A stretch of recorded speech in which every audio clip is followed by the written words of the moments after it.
Welcome to Mind Flexing with Alia Parker, your monthly thought expedition to everywhere and anywhere.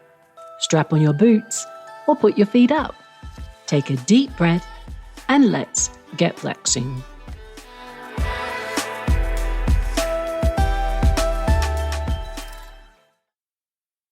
How to prove you're human in the age of AI. The ambiguity between human-authored words and those generated by artificial intelligence is something I've been growing increasingly uncomfortable with in recent months. It's concerning to see the rise in high-profile cases in which writers have been accused of using AI-generated text in their work, like Mia Ballard's Shy Girl and Jamin Aziz's The Serpent in the Grove. I'm not here today to judge those works, but I would like to point out a number of flaws in the system writers and publishers are currently relying on, and look at the options writers have to prove their human authorship. We, humans, have found ourselves in the unusual predicament of being unable to prove our written words have been assembled by the living. This is particularly concerning for writers whose human authorship is the pillar of their career and credibility, like academics, students, authors, journalists, and self-published writers on platforms such as Substack and Medium. Accusations of AI use fly fast and wild, and the basis of such accusations tends to lean on AI detectors and the use of stylistic writing devices commonly used by AIs. AI detectors have become the go-to resource for determining what is and isn't written by humans. They are not wholly accurate. In fact, their performance varies widely and can be subverted, as I will show. AI detectors are also built on artificial intelligence, which is prone to inaccuracies and hallucinations. I'm not sure about you, but I refuse to let my credibility as a writer rest solely in the hands of an AI. Over the past month, I've been doing some experiments and research into what writers should be doing to protect our credibility by establishing a forensic trail of our human authorship, and I'm sharing what I've learned with you here. AI detectors get it wrong. As writers, the advice we're often given by publishers who now find themselves nervously playing detective in this changed AI world is to use our unique voices, perspectives, and experiences that our human emotions will shine through the AI slop. This advice sufficed for a while, but just over a month ago, news broke that Jamin Aziz's story, The Serpent in the Grove, was being investigated for being predominantly AI-produced. The story had just won the 2026 Commonwealth Short Story Prize for the Caribbean region, and I realised such advice, while important, wasn't going to protect us. I want to write freely and without comparisons to AI haunting my head. I want to be able to use M-dashes and groups of three, and I want to be the custodian of my own authenticity. So I began to run some experiments. I took some of my work, which I know to be 100% human-authored, and ran it through a few AI detectors. 2 detectors, Pangram and GPT-0, cleared the work as being 100% human-authored. But a third, undetectable AI, reported that 29% of the script was likely AI-generated. I was absolutely mortified, and still am, and instantly began looking at ways to prove my human authorship. Before I get into those, however, I need to show you another important failing of AI detectors, the part where they pass up AI-generated text as human-authored. For this experiment, I asked Anthropic's Claude to write me a 500-word flash fiction about a man who finds himself living as a gnome in his garden. Claude called the story Small Mercies, and I am horrified to admit to you that I was impressed. It bore the AI hallmarks of bizarre metaphors, but they suited the whimsical nature of the story and added a surrealist touch that entertained the mind. For those interested in reading it, I've copied it into the comments on this essay. I took Claude's story and pasted it into the AI detectors, which all correctly identified it as being AI generated. I then ran the story through an AI humanizer. Yes, many AI detectors also offer AI humanizer services.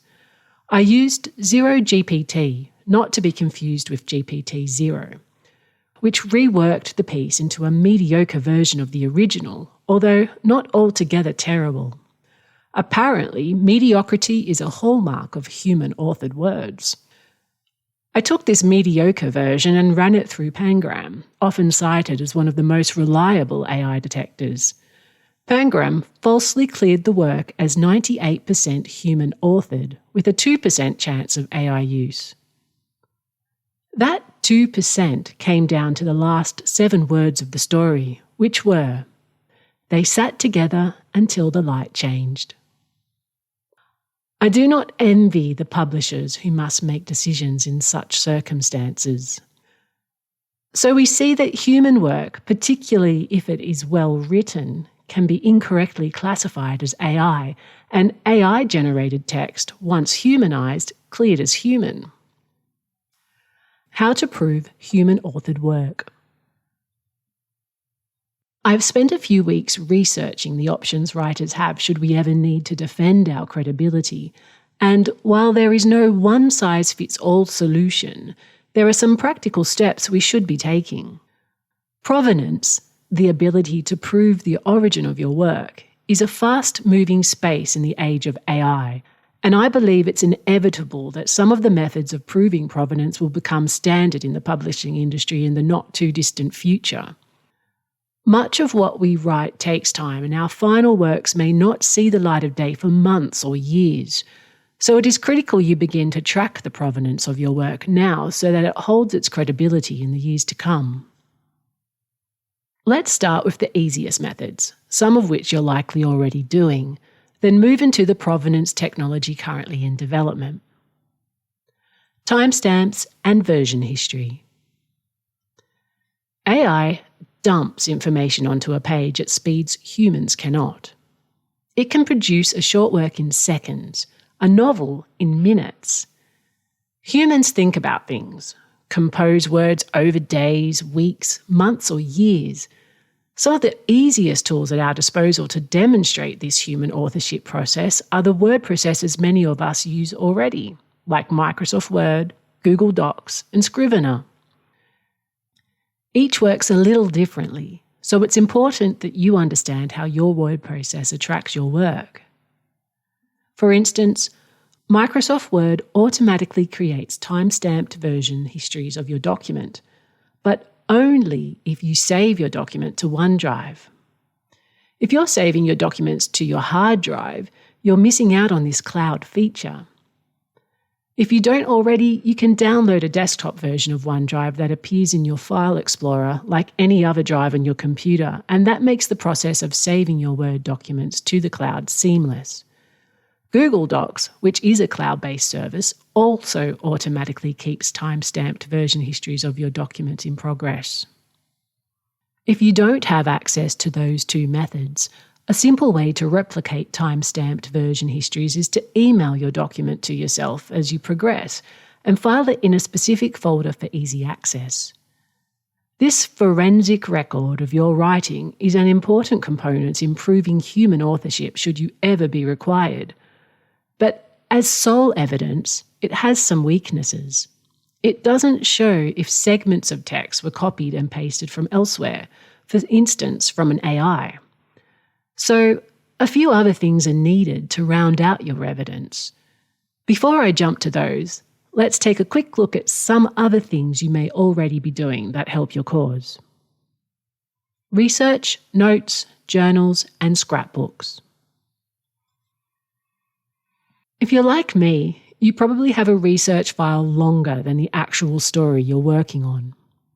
Your research, sources, journals, interviews, scrapbooks, narrative arcs, character notes, lists of edits, musings, all provide evidence of the thought processes behind your creations, something AI doesn't have.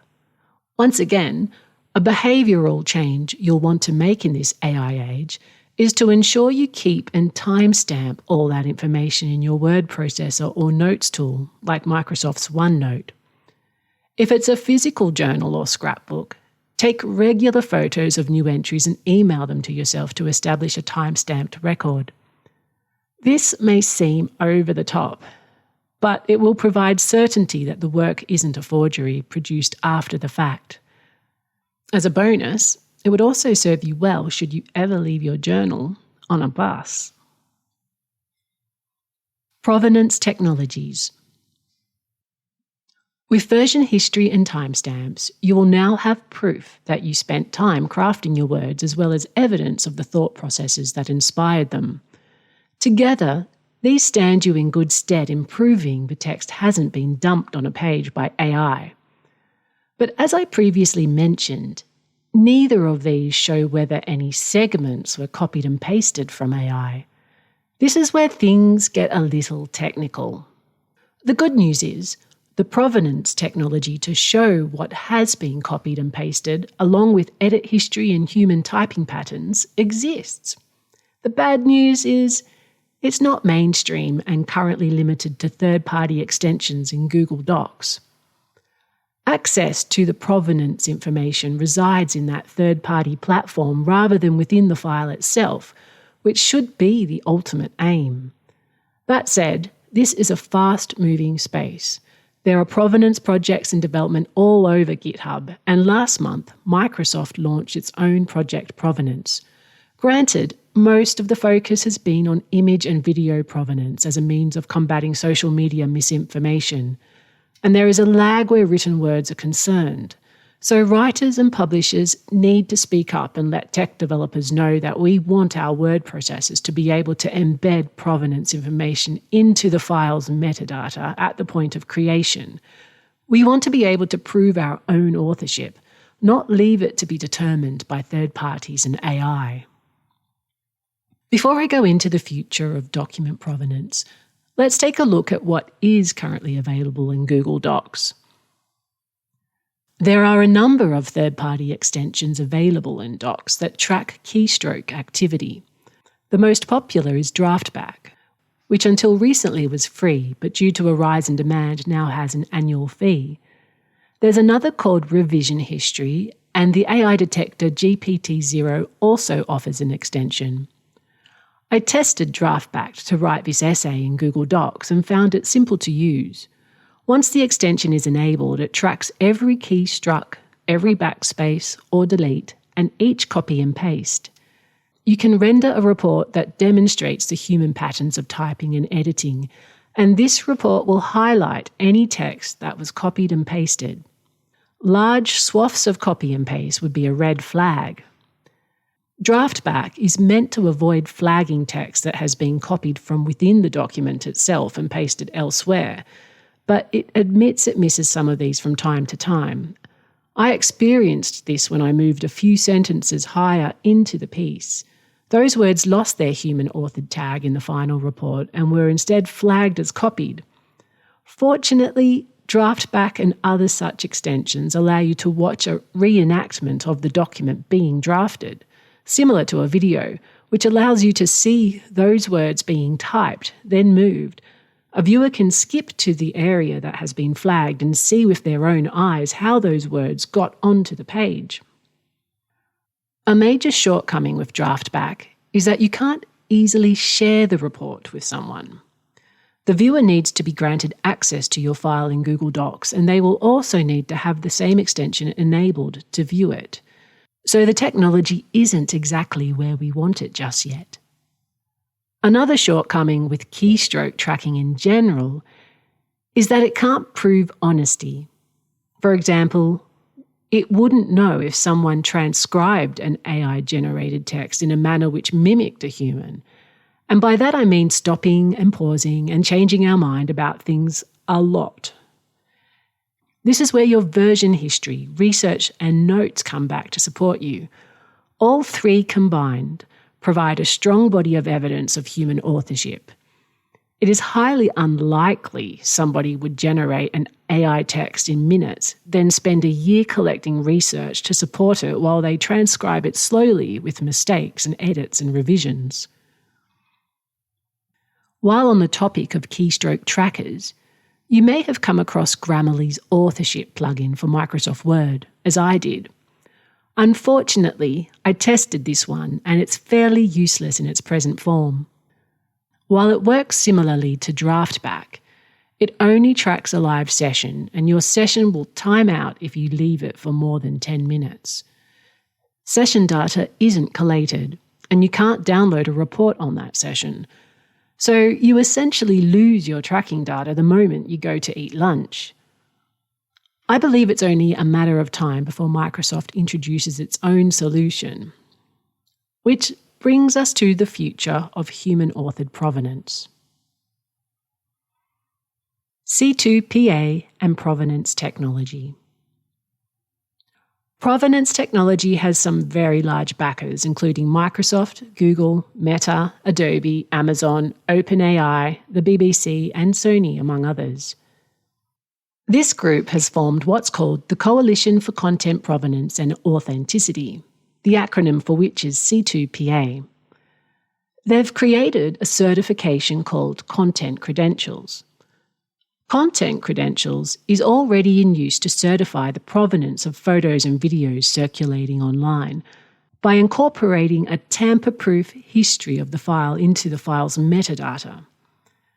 The cryptographic C2PA certificate stamped into the metadata can be viewed by anybody with access to the file, allowing news organisations like the BBC to verify the authenticity of photo and video sources.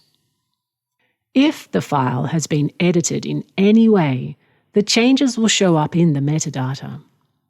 Now, it's important to establish that C2PA can also be used to certify the provenance of AI-generated material. In such a case, the AI origin would show up in the metadata. Smartphone and digital camera manufacturers like Samsung and Sony have begun to roll out the first products with C2PA built into their cameras, and this technology is set to become more widespread in the years to come. The expectation is that as content credentials become more prevalent, photos, videos, and even music without C2PA certification will be viewed suspiciously. This is the direction provenance technology for word processors is moving in. One third-party product you can find on GitHub is called Writer's Proof. It's not yet available for desktop use, although you can download the code if you know what you're doing. It aims to track keystroke activity in whatever word processor you're using, create a tamper-proof, time-stamped cryptographic chain of activity, and a downloadable activity report with C2PA certification.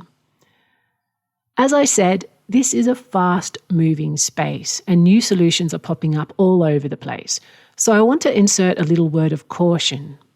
Much of what's currently in development is by individuals and small players, which is not in itself a bad thing, but it does raise some security concerns.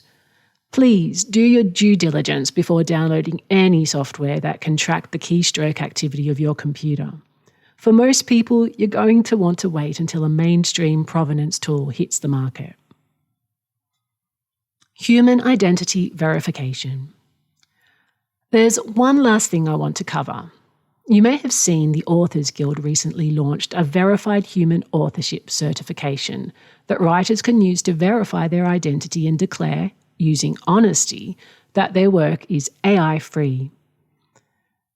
Systems such as this may help human authors combat the growing number of fake authors with AI-generated ebooks online, but it has no means of proving AI-generated text hasn't been used in a human work. This program may evolve beyond honesty, but as it stands, flashing your ID and paying $10 won't protect you against an AI allegation. As the Stanford student Theo Baker recently admitted in the New York Times, the use of AI-generated work among students is rampant, and honesty systemically fails to prevent them from ticking the box that declares their work AI-free. The takeaway. So there you go. That was a lot, and I hope it wasn't overwhelming, so I will sum it up for you now. AI isn't going away. Not everyone is going to be honest, and writers leave themselves in a precarious position if we let the sole determinant of our credibility and authenticity be an AI tool. AI detectors are not wholly reliable. So, you need to be aware of the forensic evidence your writing process leaves to ensure you have something to fall back on should an AI allegation ever swing your way in the future. Whatever process you choose, you want to ensure it is as simple and seamless as possible. Make use of timestamps and version history. If your project is particularly important, you may want to consider using Google Docs with an extension like DraftBack until new technologies come along. Keep your ears alert to the word provenance. There will be something in it for you. And above all, keep writing your way. Use em-dashes if you want to, groups of 3, bizarre metaphors, and don't be afraid. Keep control of your credibility.